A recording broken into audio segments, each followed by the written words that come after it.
बॉलीवुड में हम अक्सर सुनते हैं कि यहाँ पर कास्टिंग काउच होता है और यहाँ पर जो अभिनेत्री काम करती है उनको अभिनेता के मुकाबले काफ़ी कम पैसा मिलता है। सच्चाई क्या है? क्या यहाँ पर भी मी टू कैंपेन शुरू होना चाहिए? इसकी पहल कर रही है अभिनेत्री तनुश्री दत्ता। तनु, ये बताइए क्यों आपको लग रहा है कि बॉलीवुड में भी मी टू कैंपेन शुरू होना चाहिए? वो इसलिए क्योंकि सिर्फ बॉलीवुड ही नहीं, हमारे देश में ये मीटू कैंपेन होना चाहिए।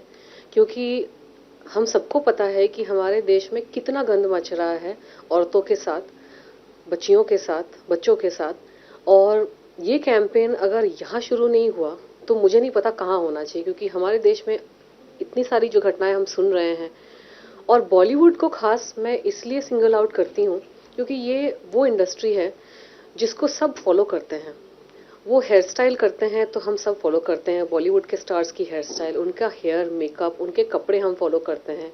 उनके चले हुए रास्ते पर आज की पीढ़ी, युवा पीढ़ी उनको फॉलो कर रही है। तो उनका ये धर्म बनता है कि अपने आचरण को और अपने विचारों को वो सही तरीके से रखे, क्योंकि उनको लोग आइडलाइज करते हैं, उनको फॉलो करते हैं। तो सबसे पहले तो मूवमेंट बॉलीवुड से ही शुरू होना चाहिए, क्योंकि यहाँ पर सबसे ज्यादा गंद मचा हुआ है।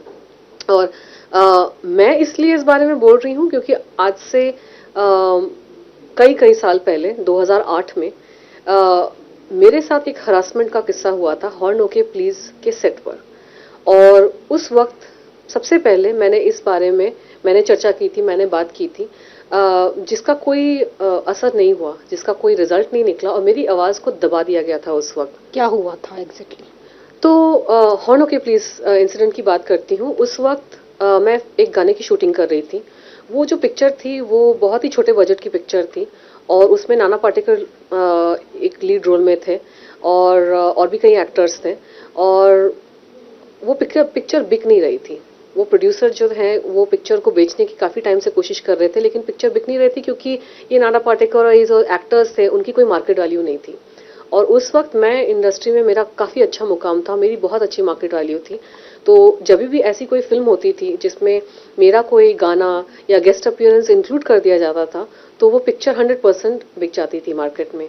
तो मेरे पास वो पोजीशन भी थी और मेरा एक लक फैक्टर भी था। तो इसलिए उन्होंने मुझे अप्रोच किया और मैंने पहले मना कर दिया था गाने को शूट करने, क्योंकि मुझे जरूरत नहीं थी एक और गाने की, मेरे पास काफी काम था। और उन्होंने पीछे पड़े रहे, मेरे 3 महीने तक मेरे पीछे पड़े गए। और मैंने रकम बढ़ा दी तो उन्होंने रकम देने को भी राजी हो गए। और गाना आके उन्होंने मुझे सुनाया तो मुझे गाना थोड़ा ठीक ठाक लगा, तो मैंने बोला ठीक है मैं काम कर सकती हूँ। बहुत अलग अलग तरीके से वो रिक्वेस्ट कर रहे थे कि हमारा गाना आप कर लो। जब मैं गाना शूटिंग करने से पहले मैंने अपनी कुछ कंडीशंस रखी। मैंने कॉन्ट्रैक्ट में सारे कंडीशंस लिखवा दिए कि ये सोलो गाना मुझ पे शूट होगा। कोई स्टेप या इंटीमेट सीन या कि कोई भी चीज जो मुझे पसंद नहीं आए वो इसमें इंक्लूड नहीं होगा, क्योंकि मैं मंझी हुई कलाकार बन चुकी थी और मुझे पता है कि सेट पे जाके ये ऐसी ऐसी डिमांड्स करते हैं, आप ऐसा शूट कर लो, इनके साथ ये कर लो, उनके साथ वो कर लो। तो मैंने पहले से ही सब कुछ लिखवा दिया था कॉन्ट्रैक्ट में कि कपड़े मेरी तरीके से होंगे, कपड़े जो बनेंगे वो मेरी अप्रूवल से होंगे। सारी सारी चीजों में मेरा अप्रूवल होना जरूरी है। तो ये आप टाइम टू टाइम सीख जाते हैं। यानी कि आप छोटे कपड़े और उस तरह के सीन नहीं करेंगे, वो आपके कॉन्ट्रैक्ट में था? नहीं, छोटे कपड़ों की बात नहीं है, जो भी कपड़े होंगे वो मेरी अप्रूवल से होंगे, छोटे हो, बड़े हो, कम हो, जो भी हो, मेरी अप्रूवल से। दूसरा कोई कुछ नहीं बोलेगा मुझे कि तुम ये कपड़े पहनो या ना कपड़ो। You know what I mean? क्योंकि कपड़े जैसे भी है उसमें एक खूबसूरती होनी चाहिए, क्लास होना चाहिए, मुझे कंफर्ट होना चाहिए। का जहां जरूरत नहीं है इंटीमेट सीन की, वहां से इंटीमेट सीन क्यों करें? बात है ना, कुछ फिट होना चाहिए, मुझे पसंद आना चाहिए, जो भी है मेरी मर्जी। तो ये सारा मैंने सब कुछ सेट करवा दिया था। और जब सेट पे गई तो ये नाना पाटेकर उसने अपने सीन्स शूट कर लिए थे और फिर भी वो गाने के शूटिंग के टाइम पे वहां था। तो मुझे ये चीज अजीब लगी कि इसका जब सेट पे काम ही नहीं है तो सेट पे क्यों घूम रहा है। खैर मैंने उसको इग्नोर किया। वो दूर खड़ा होकर मुझे घूर घूर के देख रहा था अजीब तरीके से। मुझे बहुत ही अनकंफर्टेबल फील हुआ, लेकिन मैंने उसको भी थोड़ा इग्नोर किया कि चलो कोई प्रॉब्लम होगी, इसको ऐसे घूर के देख रहा है। मैंने हेलो हाय गुड मॉर्निंग भी बोला, उसका भी कुछ जवाब नहीं आया, बस घूरता रहा मुझे। तो ये बहुत ही वियर्ड सा था, क्योंकि यूजुअली एक कोई जिसका किसी इंसान का मानसिक संतुलन ठीक होता है, तो अगर आपको कोई हेलो हाय बोलता है, गुड मॉर्निंग बोलता है, तो आपका एक जवाब आता है good morning to you too. कोई रिस्पॉन्स नहीं आया, घूरता रहा मुझे, तो ये पहला पॉइंट था जिससे मुझे बहुत अनकंफर्टेबल फील हो रहा था। दूसरे दिन वो धीरे धीरे मेरे नजदीक आने लगा। अब ये आप याद रखिए कि उसका सेट पे होना ही जरूरी नहीं था, क्योंकि वो उसका काम कंप्लीट हो चुका था, उस गाने में बस मेरा सोलो सॉन्ग था। वो धीरे धीरे नजदीक आने लगा और मेरी बाहें पकड़ के वो मुझे इधर उधर खींचने लगा। ओ तू इधर खड़ी रहे, तू इधर खड़ी रहे। एक तो मुझे ये लगा कि ये कौन है, किस बस्ती से आया है, इसको ना बोलचाल का तरीका आता है, ना लड़कियों से कैसे बिहेव करना है उसका तरीका आता है, किस मतलब कैसे गंवारों के साथ मैं शूटिंग कर रही हूँ। और मैं पढ़ी लिखी फैमिली से हूँ, अच्छे फैमिली से हूँ, मतलब एक सोफिस्टिकेटेड बैकग्राउंड से आती हूँ, तो इन सब चीजों की तो मुझे आदत ही नहीं है कि कोई भी आदमी आके मुझे पकड़ के इधर उधर धक्का मारे। अब ये आप जरूर याद रखिए कि हम जब एक्टर्स होते हैं, हम फिल्म पे अगर रोमांस कर रहे हैं, तो इसका मतलब ये नहीं कि पर्सनल लाइफ में कोई भी आदमी आके छू के चला जाएगा और वो ओके है। पर्सनल लाइफ में जब हम काम कर रहे हैं, we are treated like artist, we are treated like professionals.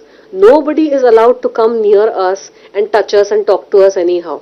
ये तुम्हारे पुराने जमाने में बॉलीवुड में होता होगा कि हीरोइन है तो चल सब लग जाते हैं इसके साथ। आज के जमाने में ऐसा नहीं होता है। जहाँ की मैं जिस जमाने में बॉलीवुड में एंट्री की थी, उस जमाने में भी लोग मेरे पास आते थे तो सलीके से आते थे, सलीके से बात करते थे। लेकिन ये पता नहीं कौन से बाबा आदम के जमाने का एक्टर है कि इसको लगा कि ये हीरोइन है तो चल इसकी बाहें पकड़ के मैं इसको खींचता हूँ। थोड़े टाइम बाद वो उसने कोरियोग्राफर को बोला तू दूर रहे, मैं इसको डांस सिखाता हूँ। मुझे डांस सिखाने लग गया, जिसको खुद डांस नहीं आता, वही खींच के पकड़ना, खींच के इधर उधर।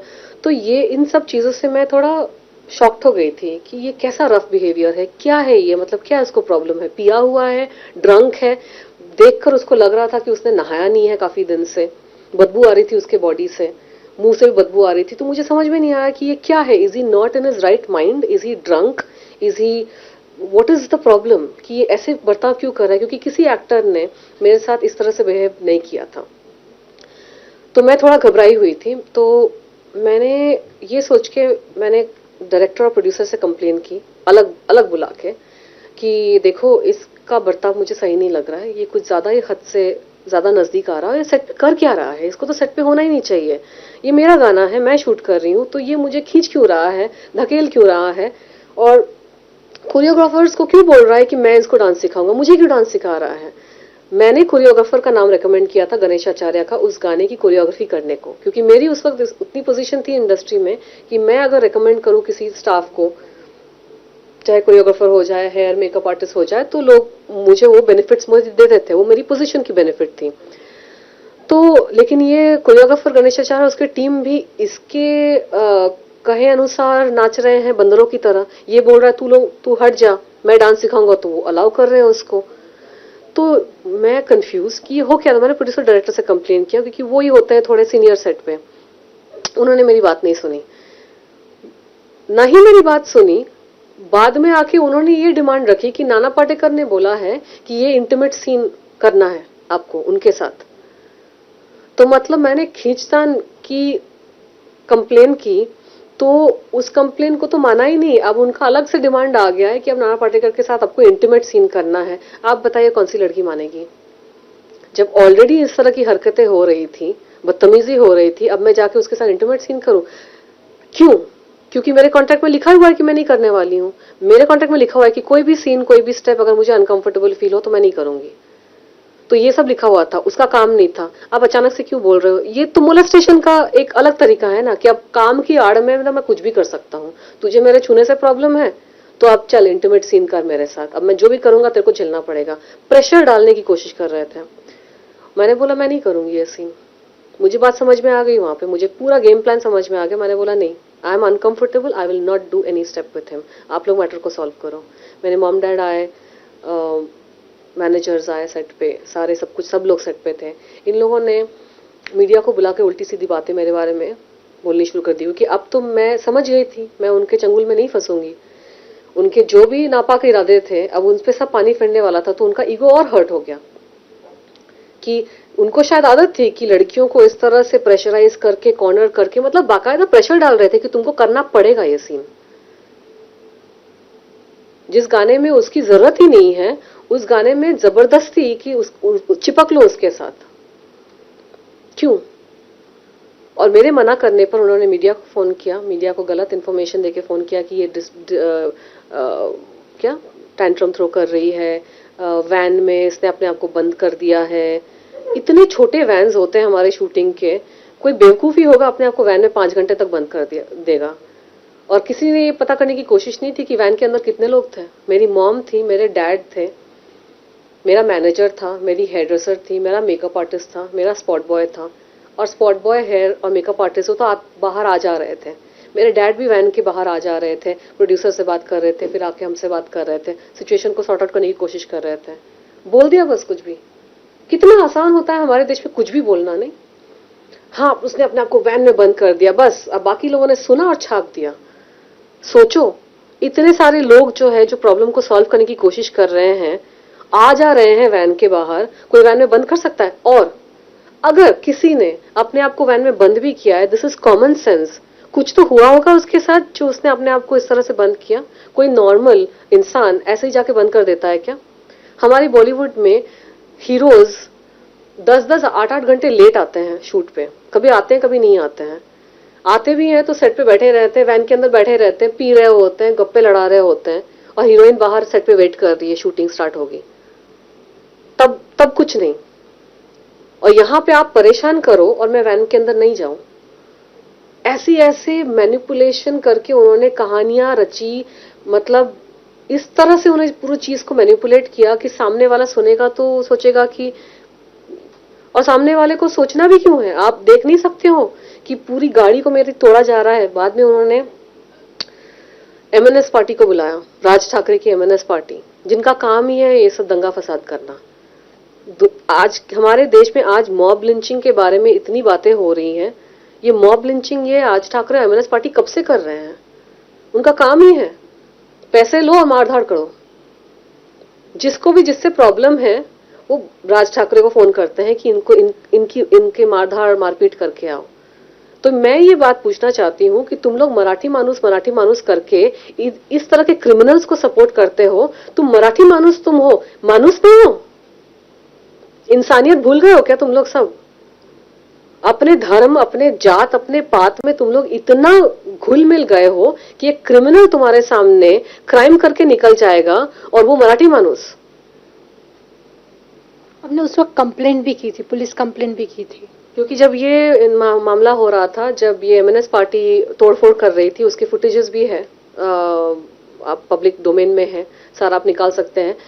3 दिन तक तो ये पूरा न्यूज में था, तो कोई मुझे बोल नहीं सकता कि आपने पुलिस कंप्लेंट क्यों नहीं करी, आपने पहले क्यों नहीं बताया। मैं 8 साल से सेम चीज बोल रही हूँ। यही बोलते हैं ना लोग, जब कोई लड़की आके कंप्लेन करती है, पहले क्यों नहीं बताया, या फिर पहले पुलिस को क्यों नहीं बताया, और पहले क्यों इसके बारे में हंगामा नहीं किया। तो मैं तो 8 साल से बोल रही हूँ, अब क्या बोलोगे? ये सारे बहाने होते हैं लोगों के, क्योंकि आप में से सब लोगों के दिल में खोट है, सबकी दाढ़ी में तिनका है। तो तुमको डर लगता है कि आज ये लड़की बोल रही है तो कल कोई और बोलेगी। तो उस वक्त ये जब चल रहा था तो पुलिस आई, उनको कहीं से खबर पता चली और उन्होंने हमको वहां से निकाला और पुलिस स्टेशन ले गए। एक और चीज मैं बताना चाहूंगी कि ये जब गाड़ी तोड़फोड़ चल रही थी, हम पे अटैक हो रहा था, और एमएनएस पार्टी को नाना पाटेकर ने बुलाया था, मीडिया को प्रोड्यूसर्स ने बुलाया था, और अंदर ये 4 लोग, नाना पाटेकर, प्रोड्यूसर सामी सिद्दीकी, कोरियोग्राफर गणेश आचार्य और डायरेक्टर राकेश सारंग, ये 4 लोग मीडिया के सामने इंटरव्यू दे रहे हैं। और इंटरव्यू में मेरे बारे में इतनी गंदी और इतनी ओछी बातें कर रहे हैं कि मतलब कोई सुने तो मतलब घिन आ जाए। 100 चूहे खाके बिल्ली हज को चली, मतलब क्या? मतलब आप मेरे कैरेक्टर पे दाग लगा रहे हो, मतलब व्हाट एन एंशिएंट ट्रेडिशन। मतलब हम क्या 20वीं सदी में रुक रहे हैं? This is 20th century, it's so passé. ये पुराने जमाने की तरकीबें हैं कि लड़की ने कंप्लेन की, लड़की के साथ मिसबिहेव करो, उसके साथ बुरा सलूक करो, और जब लड़की सामने आके कुछ बोलती है तो उसी के कैरेक्टर के ऊपर उंगली उठा लो। 100 चूहे खाके कि बिल्ली हज को चली। तुमने देखा था क्या चूहे खाते हुए मुझे? बिल्ली ने कितने चूहे खाए, कब खाए, कहाँ खाए, तुम थे क्या वहां देखने के लिए? तो तुमने कैसे सोच लिया कि बिल्ली ने बहुत चूहे खाए? और चूहे खाए भी होंगे, इसका मतलब ये नहीं कि तुम उसके साथ मिसबिहेव कर सकते हो। किसने देखा चूहे खाते हुए? लेकिन पुलिस ने भी कोई एक्शन उस वक्त नहीं ली।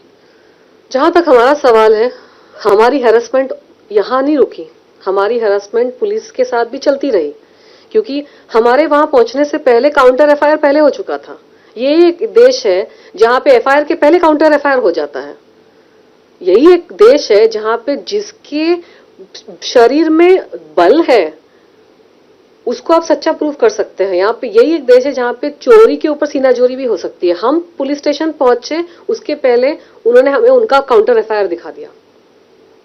और काउंटर एफआईआर किसके ऊपर? मेरे डैड के ऊपर, मेरे बूढ़े डैड के ऊपर, मेरे हेयरड्रेसर के ऊपर जो हमें बचाने की कोशिश कर रही थी, और मेरे स्पॉट बॉय के ऊपर जो हमें बचाने की कोशिश कर रहा था।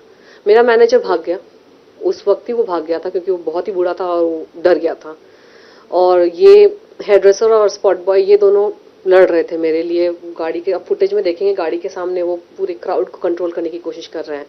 इनके ऊपर एफआईआर लॉन्च कर दिया। और अगले 1 से 1.5 साल तक जो हमारी हरासमेंट हुई मैं बता नहीं सकती।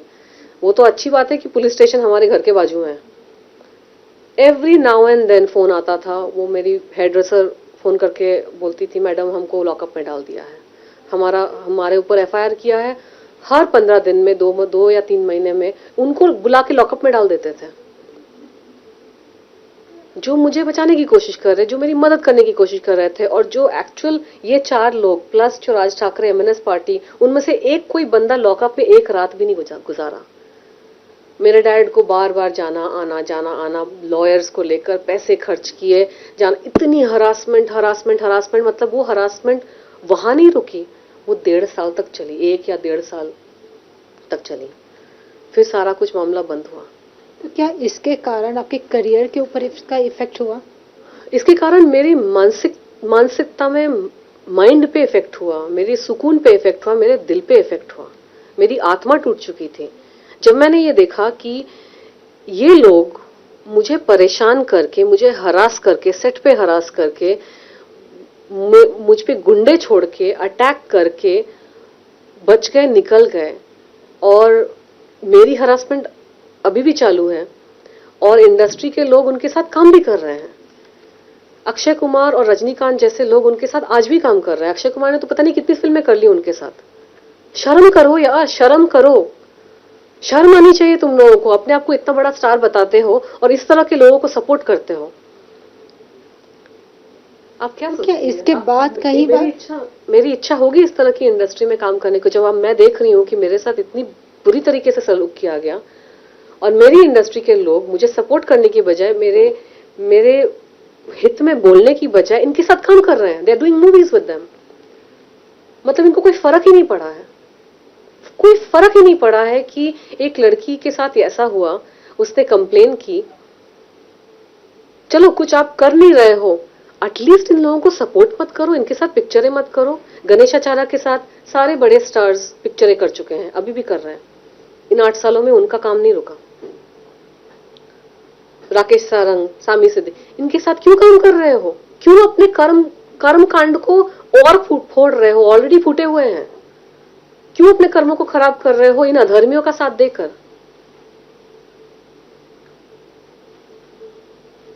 तो कई बार ऐसा हुआ कि आपने इंडस्ट्रीज के इन जो पावरफुल लोग हैं उनके खिलाफ आपने आवाज उठाई, तो ऐसा हुआ कि इसके कारण आपके करियर के ऊपर इफेक्ट हुआ, आपको जो फिल्में पहले आती थी वो मिलनी कम हो गई? इनको पावरफुल किसने बनाया? 2008 में जब नाना पाटेकर की ये film horn okay please release नहीं हो रही थी। पावर है उसमें? पावर तो वो होता है जो आर्टिस्ट अपने बलबूते पे पिक्चर रिलीज कर सके। उसमें उतनी पावर होती तो पिक्चर नहीं रिलीज हो जाती। मेरी जरूरत तो होती नहीं आइटम सॉन्ग करने को। वो मेरे कंधों पर पांव रख के वो उठा है आगे। 2008 से पहले उसको पिक्चरें नहीं मिल रही थी, उसकी कोई पिक्चरें आ नहीं रही थी, कोई इसको ले नहीं रहा था क्योंकि उसकी रेपुटेशन बहुत खराब हो चुकी थी। लोगों के साथ बदतमीजी करना, सेट पे दूसरे एक्टरों के साथ झगड़ा करना, ये सारी चीजें मैंने सुनी कंट्रोवर्सी के बाद। मुझे नहीं पता था उसकी रेपुटेशन इतनी खराब है, वरना मैं कभी पिक्चर करती नहीं उसके साथ। इसके बाद धीरे धीरे मुझे सुनाई देने लगी कि अरे उसका तो बर्ताव हमेशा से लड़कियों के साथ बुरा रहा है, उसने उस हीरोइन के साथ मिसबिहेव किया, इसके साथ मिसबिहेव किया, इस हीरोइन को उसने पीटा, उसने ये किया, उसने कितनी सारी कहानियां हैं उसके बारे में, नाना पाटेकर के बारे में, पूरी इंडस्ट्री में जो दबे शब्दों में लोग बोलते हैं। मुझे नहीं पता थी, मैं नई थी इंडस्ट्री में, तो मैंने सुना ये सारी चीजें। तो इसके बावजूद उस इंसिडेंट के बाद उसको फिल्में भी मिली, पब्लिसिटी मिल गई ना। तो ये तो मेंटालिटी है इंडस्ट्री की। आप इस तरह के इंसान के साथ काम कर रहे हो। तो मुझे ऑफर्स आए थे, 30-40 फिल्मों के ऑफर्स आए थे, क्योंकि इंडस्ट्री के लोगों का दिमाग इतना वियर्ड है कि कोई कंट्रोवर्सी हो जाती है तो फिर वो आते हैं फिल्में लेकर। 30-40 फिल्मों के ऑफर्स आए थे, लेकिन मेरी इच्छा ही नहीं हुई कि मैं किसी फिल्म सेट में कदम रखूं। और एक डर भी बैठा हुआ था कि मुझे ऐसा लगने लगा था कि हर फिल्म सेट में इस तरह की कोई हरकत होगी। क्योंकि आप ये सोचिए कि मैंने अपनी लाइफ में इस तरह का इंसिडेंट कभी एक्सपीरियंस नहीं किया था कि कोई आदमी टच करे, छेड़े, अग्रेसिवली बिहेव करे, इस तरह से गुंडे बुला के मार धाड़ करे। ये मैंने लाइफ में कभी एक्सपीरियंस नहीं किया था। मुझे पता है कि आदमियों को आप ना बोलो तो उनको बहुत गुस्सा आ जाता है। तो मैंने तो कई आदमियों को ना बोला है, मतलब कितनों को मैंने रिफ्यूज किया है, मुझे गिनती मैं भूल चुकी हूँ।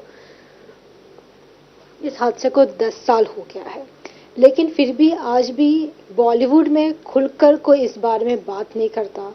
कई सारी एक्ट्रेस ऐसी है जो इस दौर से गुजर चुकी है, लेकिन आज भी लोगों में डर है।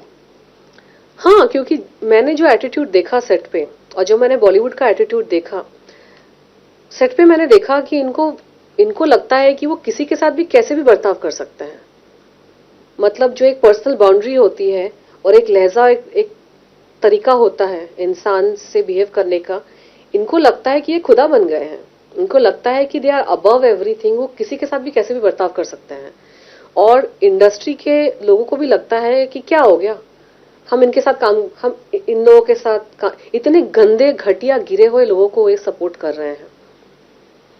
आपको लगता है कि इस इंसिडेंट के बाद मेरी इच्छा भी होगी कि इस बॉलीवुड जैसी गंदी इंडस्ट्री में मैं कदम भी रखूं, काम भी करूं? तो ये तो मुझे इन लोगों ने अपनी औकात दिखा दी ना, बॉलीवुड ने। बॉलीवुड के जो बड़े बड़े स्टार्स है, ऐसा तो मुखौटा पहन के वो रखते हैं कि हाँ कितने भोले हैं, कितने शरीफ है, कितने ये महान है। ये है इनकी असलियत। हरास करने वाले आदमियों के साथ, पॉलिटिकल ये गुंडा पार्टी के साथ कनेक्शन रखने वालों के साथ काम करते हैं, उनको सपोर्ट करते हैं, उनके साथ फिल्में करते हैं, बाजू में खड़े होकर मुस्कुराकर फोटो भी लेते हैं, और पब्लिक के सामने आके बोलते हैं हम वुमेन एम्पावरमेंट में बिलीव करते हैं, हम इसमें बिलीव करते हैं, हम उसमें बिलीव करते हैं। ढकोसला मत करो, सब देख चुकी हूं मैं कितना वुमेन एम्पावरमेंट में बिलीव करते हो। बड़े से बड़े स्टार्स, कोई कुछ बोला नहीं, और आज भी इन लोगों के साथ काम कर रहे हैं। ये 4 लोग, इन लोगों ने मुझे हरास किया, इन लोगों ने मेरे बारे में गंदी गंदी बातें बोली, उल्टी सीधी बातें बोली, मुझे इंडस्ट्री से बाहर फेंकने की धमकी दी, गुंडा पार्टी बुलाया, जान की धमकी दी। और ये बॉलीवुड के जो बड़े बड़े दिग्गज कलाकार हैं, इनके साथ आज भी काम कर रहे हैं। तो क्या है, कौन हो तुम? मैं तो तुम्हारी असलियत देख चुकी हूं, अब बाकी पब्लिक भी देखेगी कि तुम जो ऐसे मुखौटा पहन के बैठे हो ना कि कितने शरीफ हो, ये सब मुखौटा है, क्योंकि तुम भी वैसे ही हो, इसीलिए ऐसे लोगों को सपोर्ट कर रहे हो। अगर तुम शरीफ होते, सच में शरीफ होते, दिल से शरीफ होते, तो ये जो तुम्हारी दकियानूसी बातें हैं ना वुमेन एम्पावरमेंट की, वो असलियत में करके दिखाते तुम। Actions speak louder than words. खोखली बातों का कोई मतलब नहीं है। जब ऐसा कुछ इंसिडेंट होता है, जब कोई लड़की कुछ बोल रही है, उसको सपोर्ट करो एंड मेक श्योर कि उसको इंडस्ट्री में काम भी मिले, तब समझ में आएगा कि तुम कितना वुमेन एम्पावरमेंट में बिलीव करते हो। हमारे देश में, बॉलीवुड में, जब भी किसी एक्ट्रेस ने बोला है कुछ हरासमेंट के अगेंस्ट, एक्सप्लॉयटेशन के अगेंस्ट, उसको काम मिलना बंद हो गया है।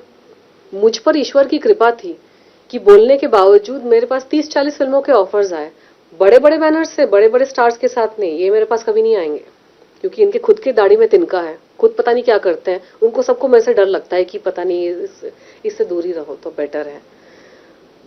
लेकिन मैं क्या बोल रही थी? लेकिन क्या ये एक हादसे के बाद आप आहत हो गई और इसके बाद आप अमेरिका शिफ्ट करने का आपने फैसला लिया? मेरा दिल बहुत टूट चुका था इन सब चीजों को देखकर। जब मुझे बहुत आघात लगा था मुझे कि क्या मैंने कमाया फिर लाइफ में, क्या है मेरी औकात। गई मिस इंडिया, मैंने इस देश को रिप्रेजेंट किया एक इंटरनेशनल प्लेटफॉर्म पे, और ये मैंने पाया, इतने तो गर्व के साथ मैंने इंडिया का सैश पहन के सर ऊंचा करके मैं चली थी उस प्लेटफॉर्म में कि मैं अपने देश को रिप्रेजेंट कर रही हूँ, और इस देश में मेरी कोई वैल्यू ही नहीं है कि मुझ पे इतना बड़ा अटैक हो गया है एंड कुछ नहीं हुआ, मुझे को हरास कर दिया। नाना पाटेकर के किसी लॉयर ने मुझे फोन करके ये तक बोला कि केस करने का तो सोचो भी मत, अभी तो पुलिस थाने के चक्कर लगा रही हो, बाद में कोर्ट कचहरी के चक्कर लगाओगी। ये भी हुआ क्योंकि कोई बोल रहा था मुझे कि आप केस कर दो, कोर्ट केस कर दो, उससे शायद आपको इंसाफ मिलेगा। तो आ गया फोन वहां से, कोर्ट कचहरी में जाने का सोचो भी मत।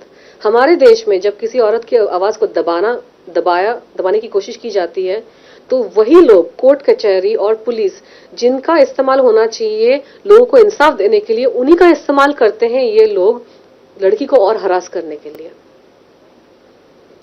सब लोग पूछते हैं ना कि हमारे देश में मीटू मूवमेंट क्यों नहीं हो रहा है, इसलिए नहीं हो रहा है क्योंकि जो सारे आदमी है ना चूड़ियां पहन के बैठ गए हैं।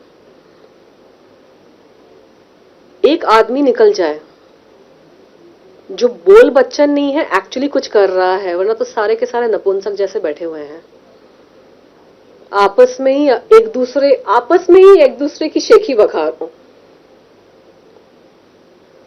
ये चल रहा है हमारे देश में, सबके सब बेकार है, आपस में खुद को चढ़ाए बैठते हैं, और खुद चढ़ के बैठे, जो करना है मत नहीं कर रहे हैं।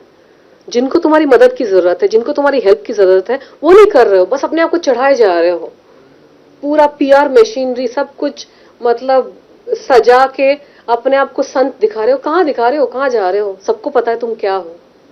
दुनिया को बेवकूफ बना सकते हो, ईश्वर को बेवकूफ नहीं बना सकते हो। तुम क्या हो, कौन हो, क्या चीज हो, और कितनी गंदगी है तुम्हारे दिल और दिमाग में, वो ईश्वर जानता है, और उसका हिसाब भी तुम्हारा होगा एक दिन।